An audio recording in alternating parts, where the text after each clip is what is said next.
Hello students. English grammar में हम लोग सिंथेसिस चैप्टर पढ़ रहे थे। सिंथेसिस चैप्टर में कॉम्प्लेक्स बनाते समय एडजेक्टिव क्लॉज का प्रयोग करके भी कॉम्प्लेक्स बनाया जाता है। आज एडजेक्टिव क्लॉज का प्रयोग हम सीखेंगे।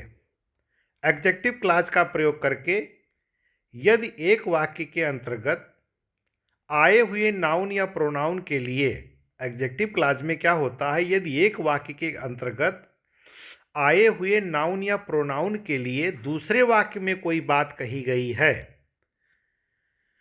तो एडजेक्टिव क्लॉज बना देते हैं। तो दूसरे वाक्य को एडजेक्टिव क्लॉज बना देते हैं। कैसे?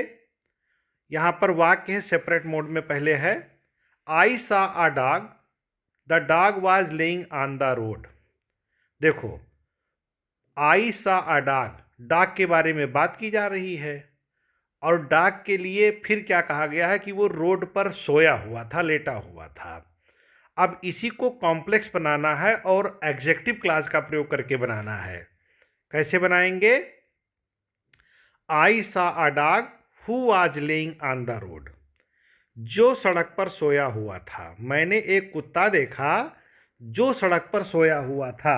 जो का प्रयोग करके बना दिया गया।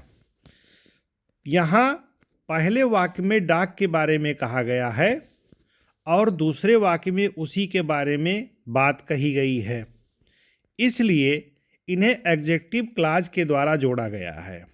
अन्य उदाहरण आइए देते हैं। I gave him a camera, the camera was very cheap.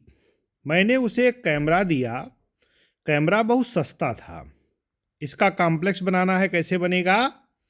I gave him a camera which was very cheap.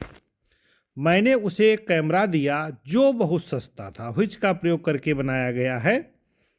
फिर अगला उदाहरण देखते हैं। This is the school I was taught here in my childhood. यह स्कूल है जहाँ पर मुझे बचपन में पढ़ाया गया। इसको कॉम्प्लेक्स बनाना है एडजेक्टिव क्लॉज से। कैसे बनेगा?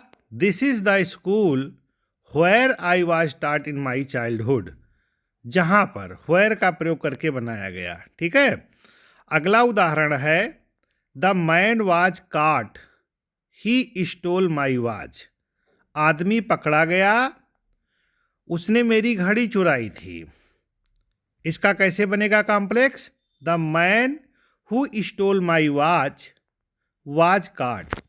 आदमी जिसने मेरी घड़ी चुराई थी वो पकड़ा गया। ये बन गया। फिर उदाहरण देखते हैं। He was weeping for some reason, nobody knew the reason.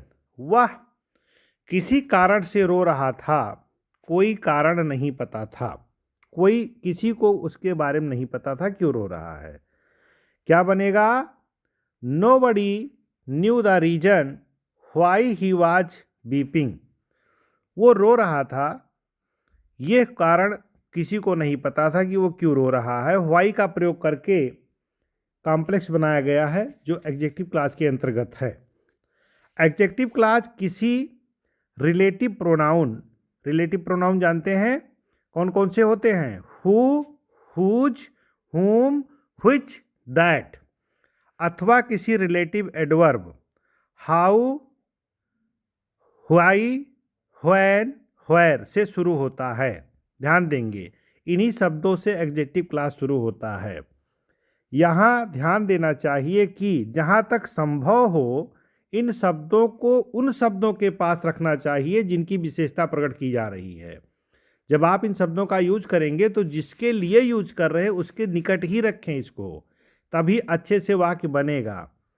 Relative pronoun तथा रिलेटिव एडवर्ब का एंटीसीडेंट यानी कि पूर्ववर्ती उससे पहले प्रयोग होना चाहिए। ठीक है। ये रहा आपका कॉम्प्लेक्स सेंटेंस जो एडजेक्टिव क्लॉज से बनाया गया है। इसकी एक्सरसाइज भी कराई जाएगी। कैसे बनता है ये नियम का अभ्यास यहाँ पर कराया गया।